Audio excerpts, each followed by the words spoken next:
belongs solely to guests and member, not necessarily to Phil Myers, Jocelyn Myers, Myers Metal Detectors, or Jeff Monan. Woo! And of course, the purpose of Treasure Talk is to promote the hobby of metal detecting and treasure hunting of all forms, educate our members in a fun, informative manner, and that's exactly what we do. And I know is it the first week of the month, Jeff? We do the dig and report. Yep, first Monday of every month. That's coming up. So I wanted to give a shout out to all our department heads out there. Start gathering your reports. It's almost that time for the Treasure Talk Digging Report. Also, to Derek and Angie, who are in the chat tonight, if you want to do a little video call, get up with me. We'll do it at your convenience so you're not up at midnight. I think you guys would make excellent reporters for the Treasure Talk Digging Report UK. So get up with me and let's get that going. And anybody out there, if you are interested in being a department head, I'm looking for people from Illinois West, all areas of the country. We need people to act as regional reporters for the Treasure Talk Digging Report. So just send me an email at treasuretalkshow@gmail.com and we'll get together and it'll be fun. It has been fun. We launched it last month. Yeah. I think everybody liked it, and we got some really good reporters. Yes. So I think next one's going to be even better. Yeah, and I had people come in the shop tell me they really enjoyed it, and people call me on the phone, order stuff, and tell me they really enjoyed that segment that you did on that, Jeff. So I think you knocked it out of the park. Well, we got some good people that help us out. Yes, we do, for sure. And I think Angie's the one in UK, right, that I sent the Treasure Talk towel to. That's right. She's going to model them. So, yeah, so that's on its way already. Went out on Saturday. It might take weeks. I did, I mailed out a Manicord to a customer up in Michigan, and it was missing for a month, Jeff. And he said, the ground's frozen, so I'm not worried about it. But I sent him another one, UPS this time. He got that in 4 days. And then the next day, the first one showed up. So he sent it back to me. So if somebody wants one of those special deals, the Manicore, $11.99, I do have one left, so they could get that one. Very cool. Well, yeah. Dirty Paws Detecting says... The WSAS club meeting is tomorrow with special guest speaker Terry Shannon and Fred Bank. They're going to be there at the meeting. So if you're in the Tampa Bay area and you want to meet those two guys, they've written a bunch of books. They'll be there signing their books, and it'll be a good time. They always do a good display. They do indeed. They do indeed. Very, very much so. To the head. Just so happens they're two of our regional reporters for the Treasure Coast. Yeah, for the Treasure Coast. That's awesome. So if you want to meet them in person, you're in the Tampa Bay area, or even if you're a little further out, just come visit with us. Meeting's always educational for sure, and you have a good time. That's right. That is right. And I did want to, before we bring our guest on, remind folks that I do have specials on the MindLab Equinox 900, the NOC Triple Score and Legend, and the MindLab Xterra Elite Pro Pack. So holler at me on those if you need one, for sure. Don't buy from MindLab.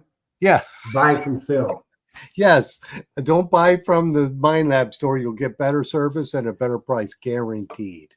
That's for sure. And then we do have, if you see behind me, Joe didn't put up the new sign yet, but we have the folks who want a Garrett now for X9. I got to remember the name of it. It's we got that on special for $5.49 shipped. So it's a steal for sure. So don't buy it from Garrett either. No, buy from a dealer. Yes, buy from a local dealer if you got one, or buy from a dealer, or call me on the phone, buy from me for sure. Hey, I don't care where you're at. If you're in the continental United States, 813-237-1939, it will be shipped to you. So buy from a dealer. Yeah, buy from a dealer. All righty. I guess I ran my mouth too much, Jeff. I think we have some excellent guests tonight, so we better Let's get them on so I Yes, can for sure. hack in peace here. Yeah, I talk too much. So, our gentleman tonight, there's a hunt going on in June, I believe it is. We're going to talk about that, called Rush to the Rockies. That's going to be a very, very good hunt. And these two guys are all about that, and we're going to talk about that. And plus, they find some killer stuff out there. So let's bring them on right now. From Adventures in Dirt, we got Ken King. And from 5280 Adventures, here comes Tony. Hey, guys. Hey, guys. Good morning. What's up? How are you? All right, so tell us how cold it is in Colorado now. Not Well, today. Not today. It changes I think daily it's like out here. at this time. 71 today. Crazy. Yeah, it was Oh, beautiful. that's nice. I think Yeah. 71 was warmer than we were. I think we're Yeah. supposed to have snow this weekend, though. Yeah. So that's the way it goes. Yeah. Yeah, you see, I got my flannel shirt on because it was in the 60s today, and I just Oh, gotta darn. have the Oh, long, boo-hoo, Phil. Yeah, Boo-hoo. whatever. I got to put the long sleeve shirt on, so or I got to wear a hat. So, yeah, it's Yeah. so you guys are outside of Denver, then, right? Yeah, I'm north, Ken, and Tony's south of Denver. Yep. We kind of cover the whole state. He takes the northern half. I take the southern half. So Yeah. If it's happening in Colorado, we're aware of it. we got our fingers on the pulse. Yep. All right. Well, let's talk a little bit about the Rush to the Rockies. What? Yeah, big event. Big event. Yeah, Rush to the Rockies. Take it, Ken. No, both Tony and I belong to the Eureka Treasure Hunters Club here out of Denver. Eureka Treasure Hunters Club has been around and active since 1973. So it's a very active club, very well organized, been around, lots of members. We just have a ton of fun there. Great people. And about 25 times since 1973, they've put on Rush to the Rockies events. So I think this is their 25th Rush to the Rockies. And it's just our national open metal detecting hunt. A lot of other people doing. And boy, don't you guys think that hunts have just exploded over the last sort of 6, 7, 8 years? Like, it's crazy with the amount of hunts that are out there. I remember going to Pound the Ground, one of the first dig stock type events. And back then there was only maybe a handful across the United States, maybe 6 or 7, but now there's just oodles of them. And yeah, Rush to the Rockies is our hunt we're putting on right here in Colorado, right? And what time do we got for that? What dates do we have for that, Tony? I believe we've got is it May 30th, May 31st, and June 1st? Is that about right? That's it. Yeah. Yeah. Friday is going to kind of be our check-in day. They're going to have open registration on Friday, but if you've already registered, you don't even have to show up. It's just kind of like a check-in day. You get your tag, you kind of mingle with everybody that's local and stuff like that. And then Saturday, bright and early, man, we kick it off right away with some, I think we've got 3 hunts on Saturday, and then we've got 2 hunts on Sunday. So it's like half a day on Sunday, but it's going to be a blast. We're adding some things this year that we didn't have the last couple of years. One of them that I wanted to bring up real quick was we're going to have kind of a Ken, what do we call it? The beginner's test field or something like that? A beginner's field?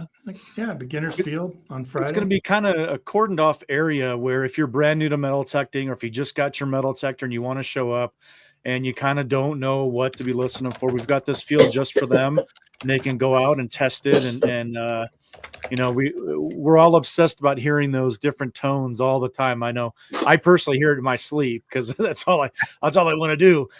So as much swinging and as much coil to the soil you can get, we're going to have this little small beginner's field for those kind of people, just to tune things up and just kind of get ready for the hunt and stuff. So kind of something a little bit new for us to do. We're trying to bring more people into the hobby and stuff like that. And we thought it might be a good idea. Yeah. No, are your hunts that you do, are they all seeded hunts? Are they natural or?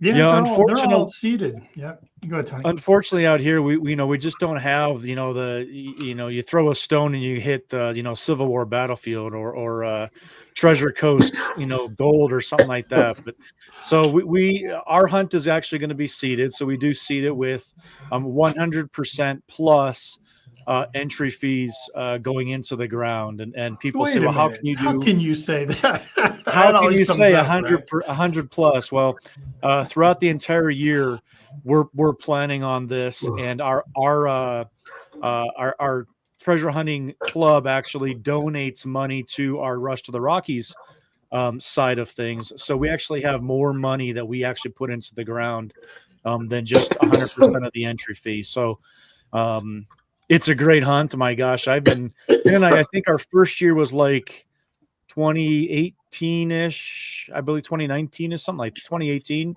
And it's been an absolute blast since then. We've had people from all over the United States come and dig with us and just kind of enjoy the weekend. It's a lot about getting together and, spending time together, and opportunities to meet people that just absolutely live, breathe, and sleep what we absolutely love.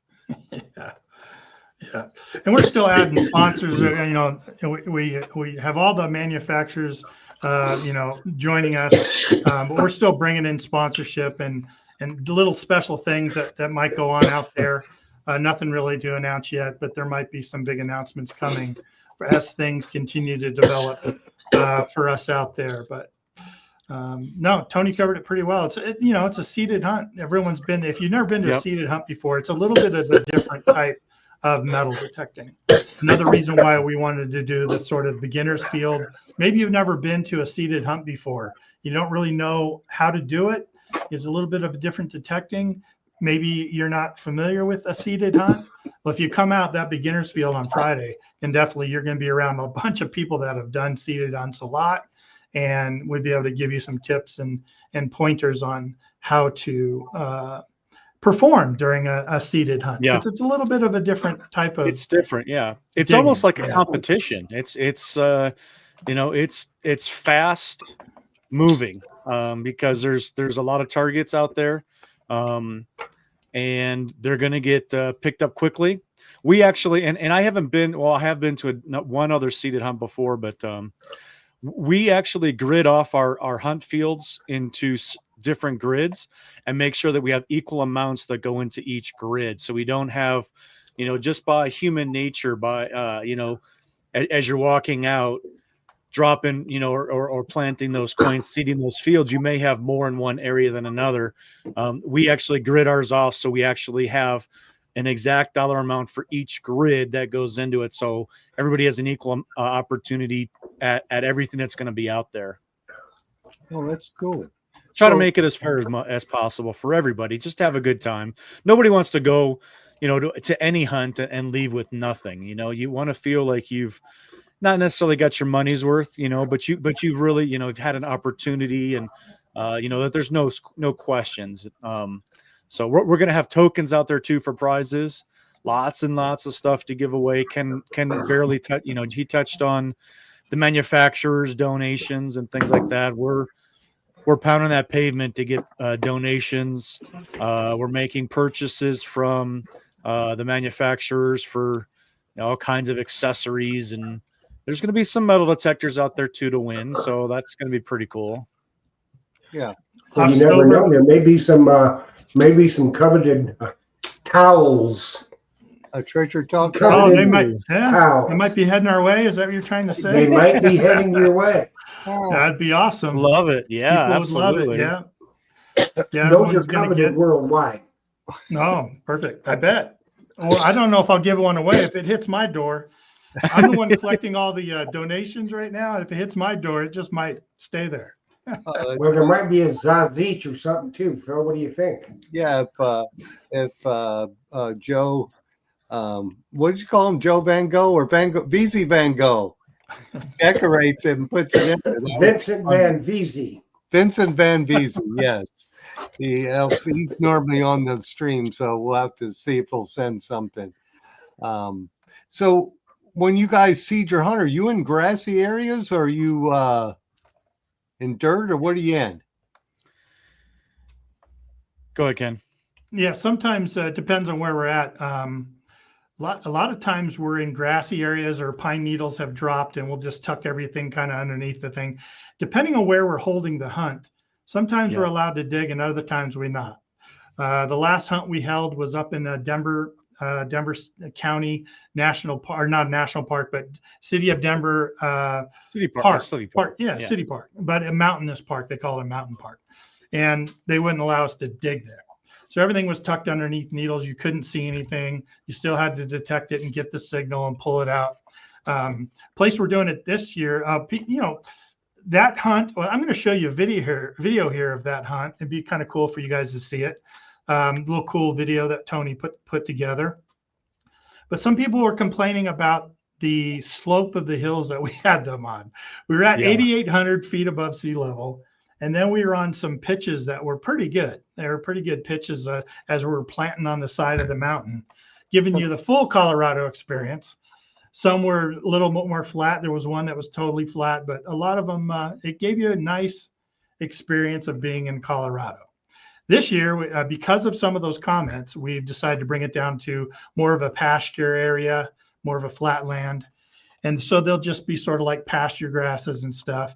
But this time we're actually able to put them underneath the ground. So not deep, just no more than an inch or two. But yeah, so that's where we're at. If you guys want me to show you that video, I'll show you the video real quick. You okay with that? You okay with that, Jeff? You good? Yeah. Okay. Let me share my screen here and we will get that going. All right, here we go. Yeah, we brought it down to 6,300 feet this year instead of 8,800, to make it easier on everybody. Okay, cool. I'm glad you know how to do that, Ken. Well, you know how to do it too. You just don't do it. I'm afraid to do it. I'm afraid I'll hit the wrong button and I'll be gone. Well, we do it from time to time, Phil. We do. Have you got it? You guys able to hear the music on that or not? We don't see it. You gotta. You don't see it? Nope. I see the. You're not seeing the video? Let me see if I can. You're not seeing the video at all? Those are sharing it. There we go. There it is. And you start it over again? Yeah, start it over. Here we go. How's this? Okay.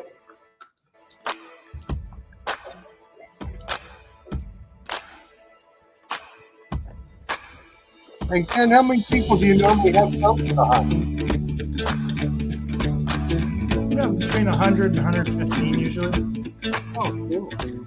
Hey, Ken, cut the music down a little bit.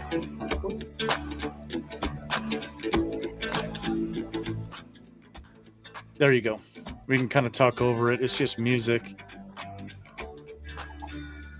We have a really good time. At this, are you guys able to hear me? Yeah, Yeah. they're perfect. At this particular hunt, we actually had, I'm pretty sure it was this hunt. We actually had a moose come through the hunting area with us. It was quite interesting. Well, that would be interesting. And some of these video shots, you can kind of see the slope that I was talking about. Yeah. Well, you are in the mountains. It was an absolutely beautiful area. There in the mountains. Yeah. It was nice. I brought my drone out and got a lot of overall videos as things were going on there. It was an incredible spot right there in Conifer. Well, even if they don't find anything, Ken, they're going to get some great views. Yeah. I think everybody We'll have a walked good away time. with a handful of stuff. We had so many items to give away. Ken was the VJ of that whole event, and we got to Sunday and he just was shouting out, "Okay, who doesn't have something? Come on, just pick something up here. Just come on up." We had so many different things to give away. There's so much to give away. It was a chore to give stuff away. Like it was just, come on, let's go. And that right there was the kids hunt, and we can talk more about the kids hunt here after the video's done.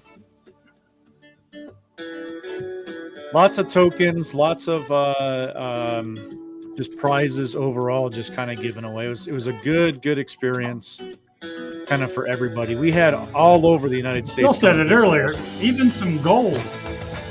We did give away some gold. We had gold nuggets. Quite a few given away, pieces yeah. of gold, actually. Gold nuggets, gold coins. Gold panning areas. Okay, cool. Yeah, that was pretty neat. We had Nokta join us. There's Dwight from Nokta when he was with Nokta. Yeah, Like now with mine. he is. Yep, he was down in your area in Florida. Oh yeah, he's more in Orlando area. Yep. And there's all the metal detectors we gave away. Okay. Did you have Mind Lab come there too? Not that year. My lab didn't come that year. They may show up this year. Well, maybe they can do the Masters of Metal there.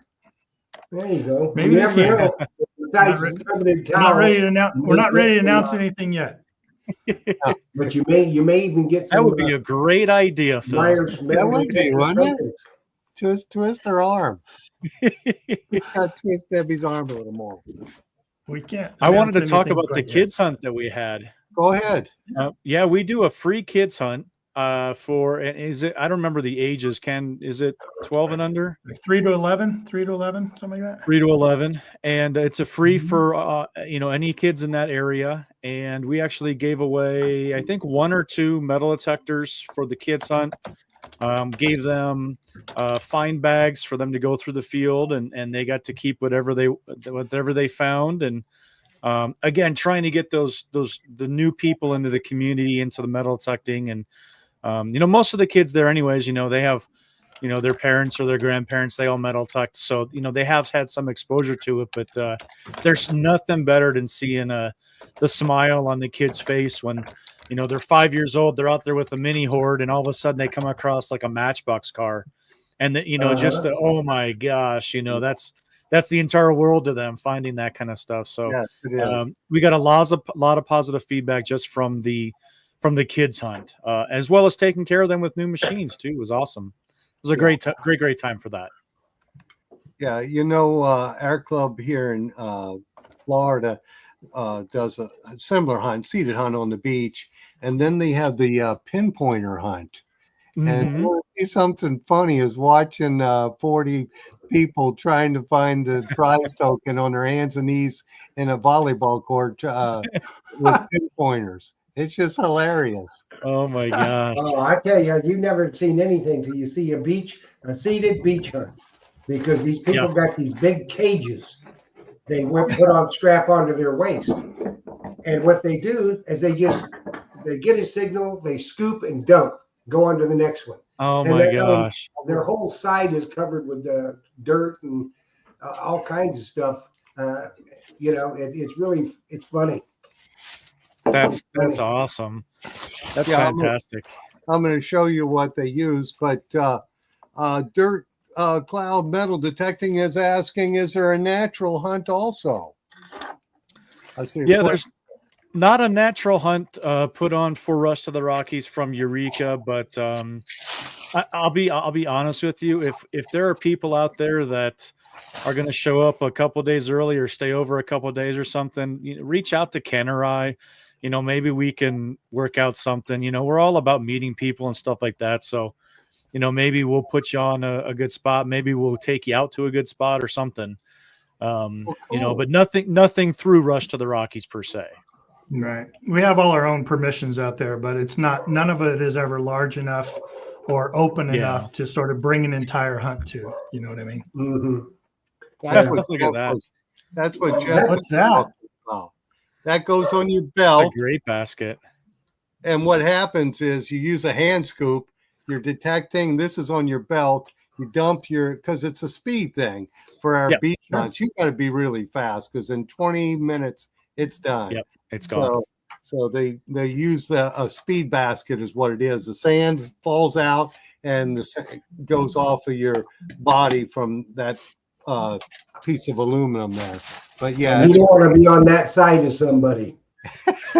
On the sand, you'll get pounded. Yeah. Oh, here's a question from Great James question. Habovic. Tony and I hunt daily on the beaches on the Treasure Coast. Is your state about strict about detecting in the mountains? Do you have to have a permit? Yeah, Colorado. Let's see how to word this. Colorado's pretty strict, and obviously I haven't been living in any other states where I've metal detected a lot at. You don't necessarily have to have a permit. There are a lot of places that by city ordinances, there's no detecting at all by city ordinance. You can't go to a park. You can't even use a screwdriver, a probe, anything like that. There's no digging. Like metal detecting is strictly prohibited in a lot of the nicer park areas. There's no other way to say it.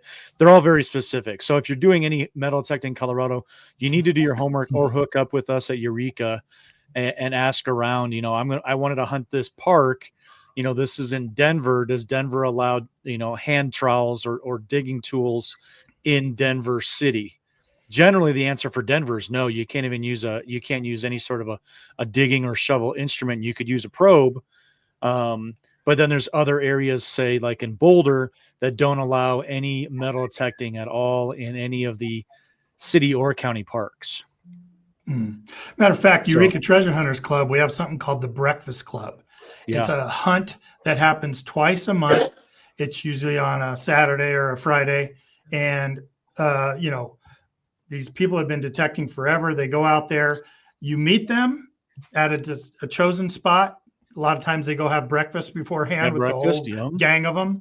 And then afterwards, they all decide on a park to go to.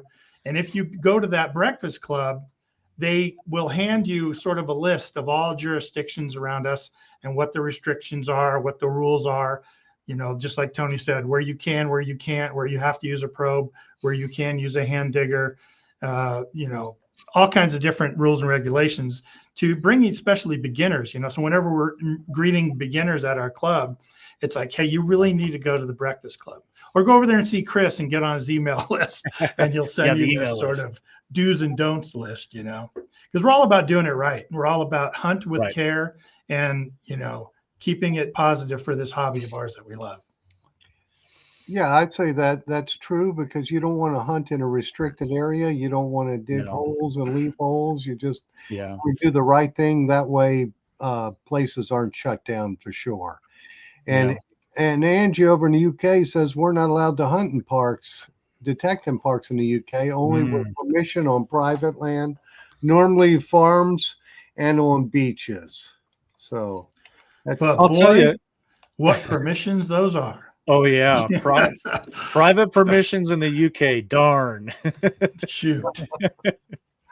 Oh goodness. Yeah, I will say, Ken and I have we don't dig a lot in those public areas. We're not really park hunters per se. We're not after the gold rings and the silver rings and those kind of things. Ken and I really have kind of latched on to just more history, the older stuff that we can get onto. So we really focus our efforts on private land, private permissions, and even further down, we try to get in areas that generally aren't even established right now. That we find them on old maps, and now there's just open fields. That's what we really like to get into. So we stay away from the parks. It's super rare if we go door knock and hunt somebody's yard.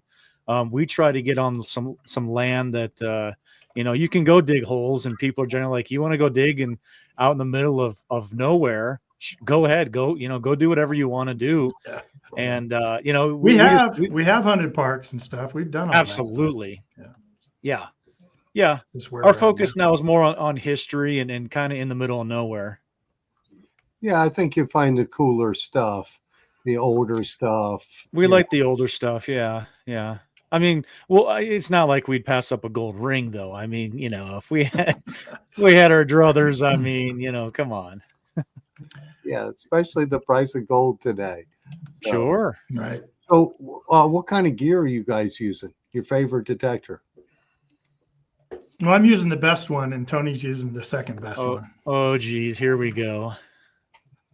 Let's hear it, guys. Which one's We the go best? back and forth all the time, especially in the field. Go ahead, Tony. Yeah. I've got the Manicore. They call it the Beast, and there's it's 1A, and then everybody else is kind of the lower level, like I have the Manicore, and what I've tried a lot of pinpointers, but I keep falling back to the Garrett Carrot. It's just a tried and true for me, and I really know it. I think I've gone in like 8 years. I think I've gone through three Garrett Carrots, so I love that pinpointer, and then I have a Gravedigger shovel. Okay. So yeah, from Eric over in Ohio. Well, you need to get Casey with Excalibur shovels out for the rest of the Rockies. Yeah, another announcement. Jeff, that'd be a great idea. Yes, it would. I tell you what, I will send Casey an email, and he may even be in tonight on the chat somehow.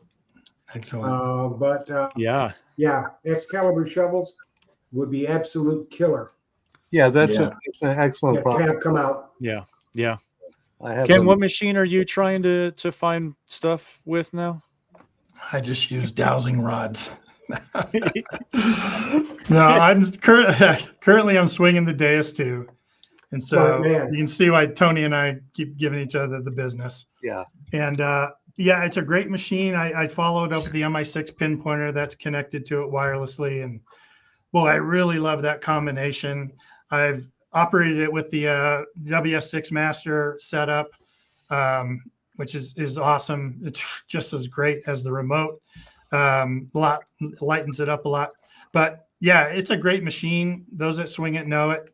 And I give Tony a bunch of business all the time about his Manticore. But I'll tell you this. Tony and I have been digging together for a long time.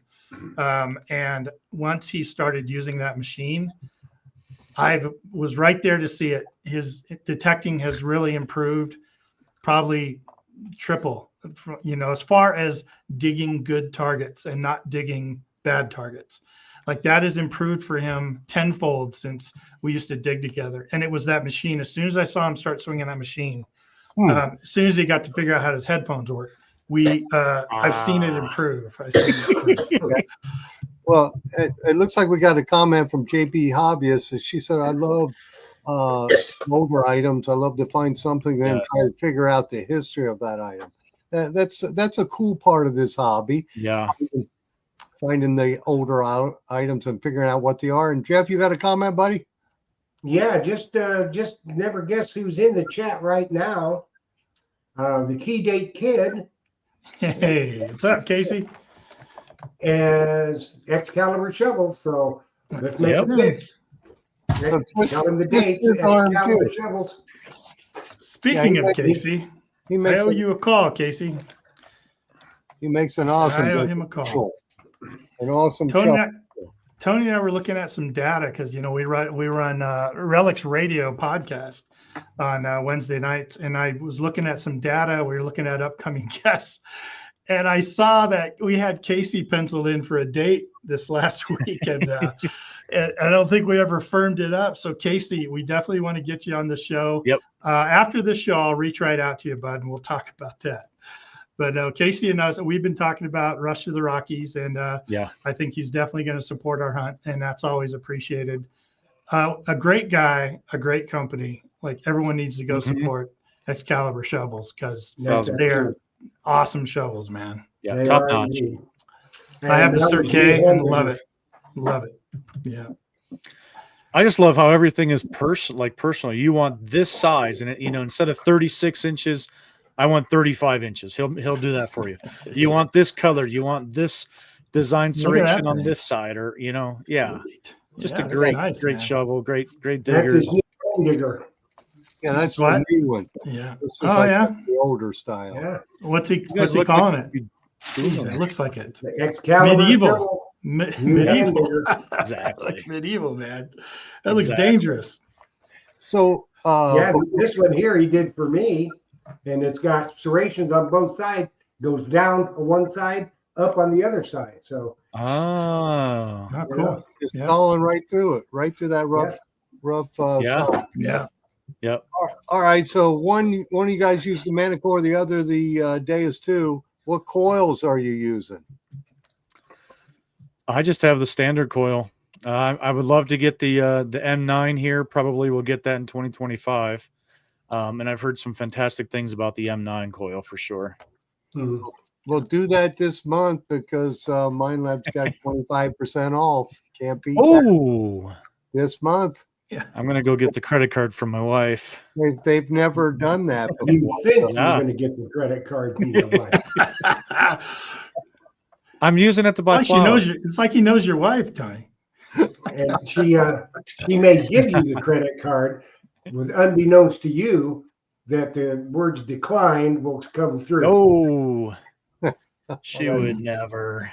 She And would what never. and Cam, what are you using? What size I cord? got the 9-inch. And yeah, I selected the 9-inch when I got my gear, and you know, really haven't looked back. I mean, it's sufficient for Yeah. what we do. We do some open field sometimes. So a big 13-inch would be nice, but you know, that's fine. I'm slowing down my swing anyways.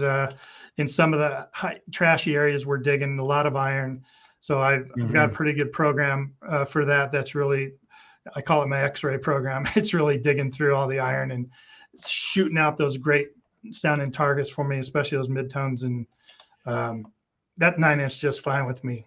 You know, I keep hearing rumors that maybe there's another coil on its way, but we'll have to see about that. There is, and we're going to have Philip Colin from XP in France and Yeah. Merrill on in April.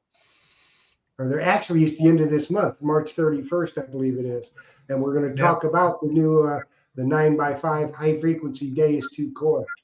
That's right. That's awesome. But Ken, you know, a lot of people say, oh, well, you need the big coil to get deeper. Trust me. And you know as well as I do, that 9-inch Deus 2 coil will go deeper than you want to dig sometimes. Right. How deep do you want it deep? Yeah, I think that 9-inch is a magic size myself because that's why MindLab copied and did the 9 also. So I just think it's a magic size. But Jocelyn's over there on the other side of the room saying, "I've got questions. I got questions." Yeah. So Tim Naylor, he's asking your most unusual find. That's a great question. I've got an unusual find. Yeah, you do. And I hope it's the one I'm thinking of. Go for it. I actually found this in Oklahoma and not in Colorado. I actually dug we were there for a hunt with a whole bunch of other YouTubers and you know, people from all over the nation. But we were actually digging where one of them was staying at. We got permission to dig the property. It was an older property. It's got this nice little pond lake on the property, and I was over near that, and I got this, you know, it was a tone, it was a target, so I dug it. It ended up being it was a trap, like a hunting trap about this big, and it was tripped and closed, and inside of it was the head or yeah, it was the head of a beaver. It was stuck inside the trap, and I dug that up when I was metal detecting. So I didn't expect to find that.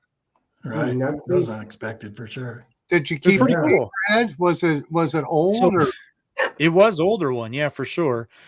We actually left it on the property for the owners, and the person that was staying there let them know that we had found it on the property, and it was kind of nice little touch on the back deck for them to kind of look at and everything. So it's pretty cool.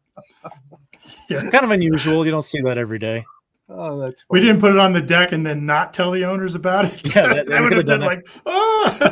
Put it on the back of the toilet in the guest bath or Yeah. something. Oh, that's creepy. All right, how about you, Ken? What's your Oh man, there's so many. We were hunting a stagecoach stop here in Colorado, and you know, you're digging around, you're putting the trash in one side of your pouch, you got good pocket for the good finds, you know, your good box. And I found this little cap, and it looked like the top of like a milk cap. It was threaded. Actually, it wasn't threaded, but I thought it still looked like a milk cap, about that size, you know. And there was some writing on it, so I kind of brushed it off and looked at it. And it had this building on it. It said the Centennial Watch. It said Memorial Building, and it had 1876 on the bottom of it. So as soon as I saw that information, I was like, this doesn't sound like a milk cap. So I just didn't know what it was. It was just very odd. So I kind of put it in my trash pouch. I just figured it was still trash, really thin metal. When I got home, I started my research and I couldn't find it anywhere. And then I popped up on me at the Smithsonian Institute, showed back from 1876, the Centennial Exposition in Philadelphia in 1876, sort of the big 100-year anniversary. They had 10 million attendees at this. I don't know how many weeks it was, this exposition, but they gave these little almost doll watches away, to pocket watch souvenirs to everyone. And it's called the Centennial Watch. They gave them away in the Memorial Building, and it commemorated the Centennial Exposition. And on the front, which wasn't part of my find, it had separated. So it was a watch back, basically. But, you know, the gears didn't work. It could just unwind the hands a little bit. It was from a doll maker out of in France. So I was able to look into it and dig into it and find one example of it. And so then it makes you wonder, right? Like, what was that doing at a stagecoach stop, you know, from the mid 1800s in Colorado, you know? So that was a very peculiar, odd little find that I found. Yeah. Great research. Aren't there millions of them though, guys? I mean, come on, we can come up with millions of those things. Yeah. Well, we're going to do a giveaway here directly. Oh, okay, good. Yeah. And while we're doing that, we can talk about Sandman detectors asking how the mineralization is in the ground in Colorado. Yeah, it depends on where you go. You know, Colorado's got all kinds of different soils. Mm-hmm. You want me to go ahead and just keep talking over the top of this? Sure. All they got to do. Nope. They need to put that in the chat if they want to be entered for the swag pack, which Get will in be on that. the coveted towel. And a bunch Does of the uppercase and lowercase matter for people out there? Just like I've got it. Okay, all uppercase. It's exactly like I've got it. we're yelling coveted Sazich. We're yelling at them. Take evidence, yeah, so you can go to some, like you can go on the flatlands and get some very mineralized soil that you're just, you know, it's very tough. You got to change some settings, definitely. Then you can get to other areas that are really sandy. Colorado has a lot of loamy soil. So sometimes it can be very sandy. When you get up to the mountains, it's just all that like peat almost from the pine needles that have come and mulched up the ground a lot. And that's just like butter up there, right? That's like great digging. Great to dig in. Oh, yeah. great. But it could be, you can shoot the gamut. Nothing like Virginia, like Culpeper or anything like that. But yeah, we've got it. We've got the mineralization. Okay. Well, I think we got another question there. Any close calls with mountain critters detected? That's I'm gonna good. let Tony take this one. Oh, thanks. Better tell it. I was out digging west of the Mississippi. I won't say exactly where we were, but I was out with two buddies from Kansas on a great site. And we were actually coming from the north. We had gone through these fields out to the north. We were coming back down south, and they were kind of broken up by some different areas. And we were in the first field closest to the river, probably about 120 yards away from the river, inland from the river.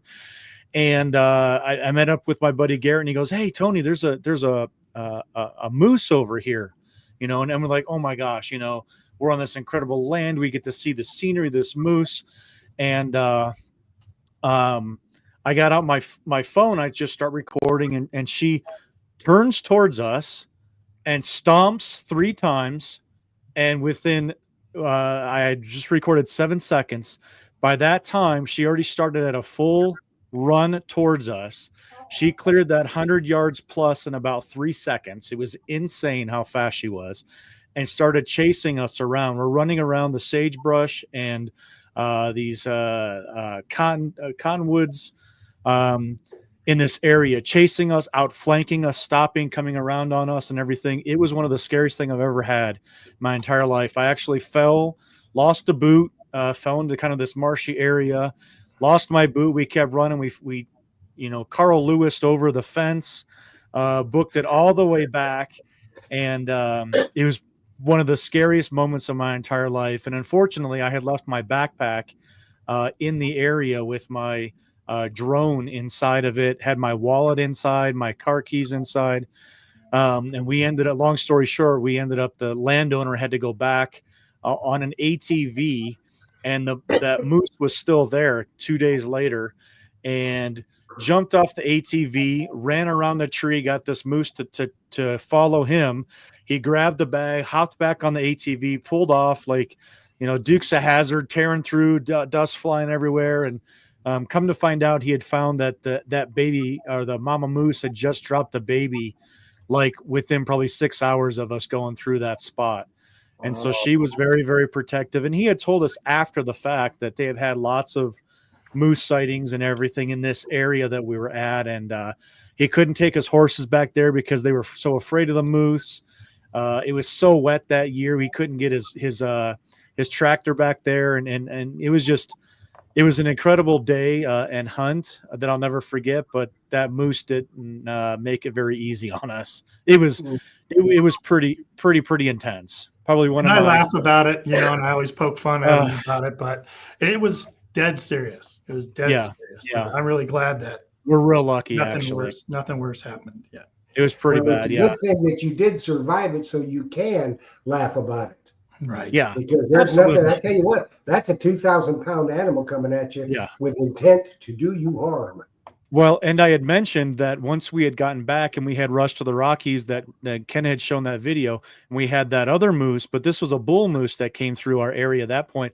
I still had a lot of those emotions come back when I saw that moose coming into the rush to the Rockies field, and he wanted nothing to do with us. He was just all about eating, and he went in the backfield. He laid down, and it was totally different experience, but I still had those emotions, and it was really weird having everything come back up and stuff based on the other experience. But they always say you never mess with a mama bear, a mama moose. They're very, very territorial and possessive, protective of their little ones. So yeah, I bet you retied your boots when you saw that bull moose. It was crazy. Absolutely crazy. Oh my gosh. Well, let's give something away, shall we? Yeah, let's do it. Let's do it, Jeff. Okay. Good luck. And All right. Good luck, everyone. Around and around and around we go. Who's it gonna be? Howard Hudson. Howard. Congrats, Hudson. Howard. Okay, Howard, what you need to do, and I will pop this up there for you. You need to send your name, address, and phone number to, let's get it up here, treasuretalkshow@gmail.com. Name, address, phone number, and t-shirt size. Ooh. And send that to treasuretalkshow@gmail.com. And we'll get it out to you. Awesome. I think Howard just took advantage of that 25% off MindLab deal and got the M9 coil last week. I just sent it. I'm gonna write it. I was gonna write it down somewhere so I don't forget that. I'm gonna have to jump on that for sure. Yeah, because they never have ever done that. And I've been selling their products for a long time. They've never had a special like that. So I thought that was kind of cool. Yeah. And especially that size coil, that M9, everybody's bought one. Says, I never put my other coil back on. I even use it in the water. Yeah. So I think it's the magic size myself. I think Steph Diggs, she messaged me about it and said, hey, this is the real deal on the Manticore, this 9-inch. So it's been on my list. Yeah, and people have told me it slices through the water. There's not as much friction with that one. And then down here, that's important to us because you're moving that coil in through the water. And like Jeff was showing earlier, that stork leg lower shaft for the Deus 2, that's a nice one too. I have the stork leg on my Manticore, and it's just so much thinner. So there's no drag. Yeah. You just have to tape your coil wire parallel to the shaft, and it just makes it more, you can hunt longer. Less stress on your arm for Ken sure. was talking about that 9-inch with the Deus too, and I will attest that like he said, we could use bigger ones because we're in larger fields. But to be honest, when we find the right spots, that big one, it's just too big for what we're trying to do. We've got our areas that we get on these sites. There's a lot of iron in those areas, and I can tell you, man, Ken is a freaking shark with that 9-inch on the Deus too. He just picks through that spot, and he's money. He picks out some really, really great stuff that I just can't seem to hear sometimes. What, So he better be careful though. When I get that 6, forget about it. Yeah, The the 6-inch or the well, 9-inch. I mean, 9-inch, M9. yeah. So what's the age of the properties you're hunting with all the iron in it? 1880s, 1890s. Oh, okay. Around then, Yeah. a lot of places like where the railroad came through, when the railway came through, like when we're doing stagecoach stops. I mean, that's back to the 1850s. A lot of times, Tony and I are trying to find military stopping points for the cavalry that was out here pre-war. So pre-Civil War, 1856, Indian War, 1850s, 1850s. yeah, 1850s. Trying to find the stopping points for the cavalry that was out here and finding relics that they've left behind. And we've been successful at doing that. So it all depends on where our focus is.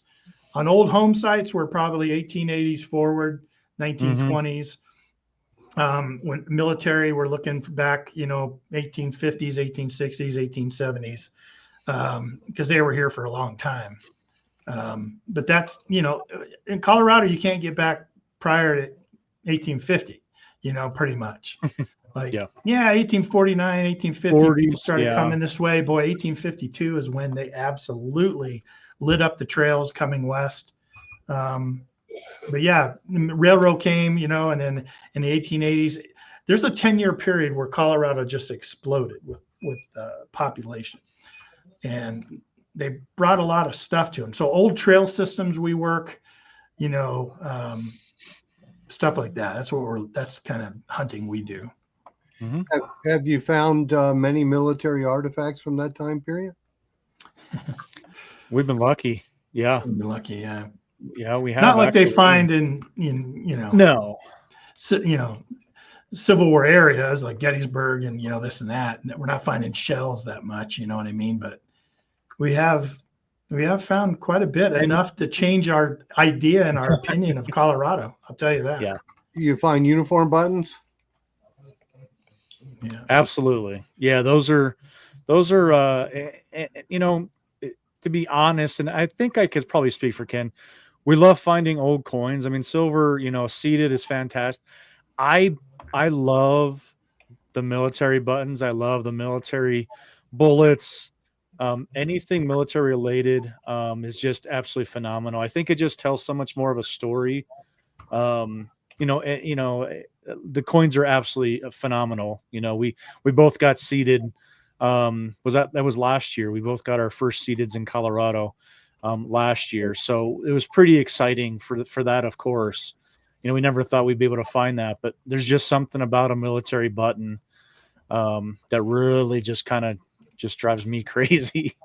Especially when you can identify it, right? So if you get a lettered button, or you get a company letter, or you get cross sabers, and you try to help identify what company came through that area, who it actually was that was there, then it's even more exciting. You know what I mean?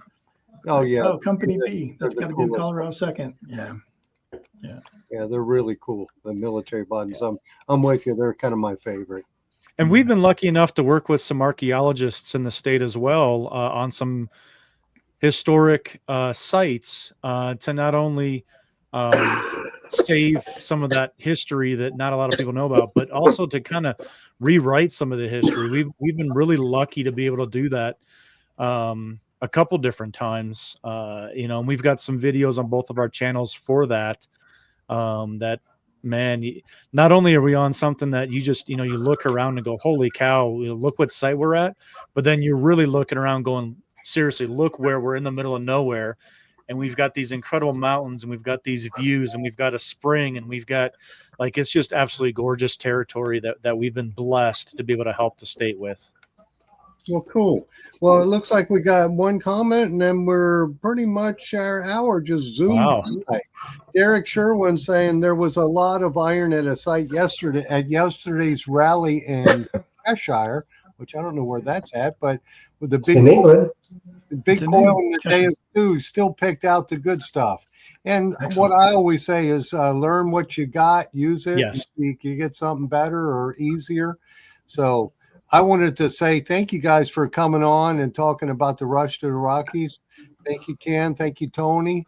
Thank you, Jeff and Jocelyn, for putting on an awesome show here tonight, because we did share a lot of wisdom for sure. Yes, and we did indeed. So, Ken, you're in charge of all the goodies. So, shoot me your address and everything, so we can send you some of the coveted towels and some saws each. All right, will do. I'll Awesome. shoot you. I'll shoot you an Very, email. very nice. Yeah. Thanks, Yep, great. guys. Thank you, guys.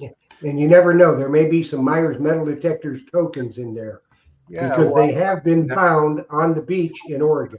I will tell you. Yeah. that. Oh, Now, hopefully, they be found in Colorado. Wouldn't that be cool? That's right. That's right. Listen, if And they're everyone's redeemable.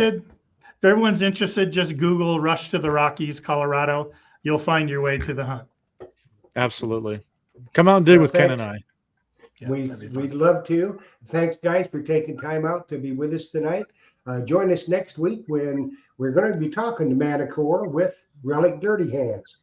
Awesome. And, Awesome. She knows the Great guest, Manicore man. inside and out. So we'll be talking with Relic Dirty Hands next week.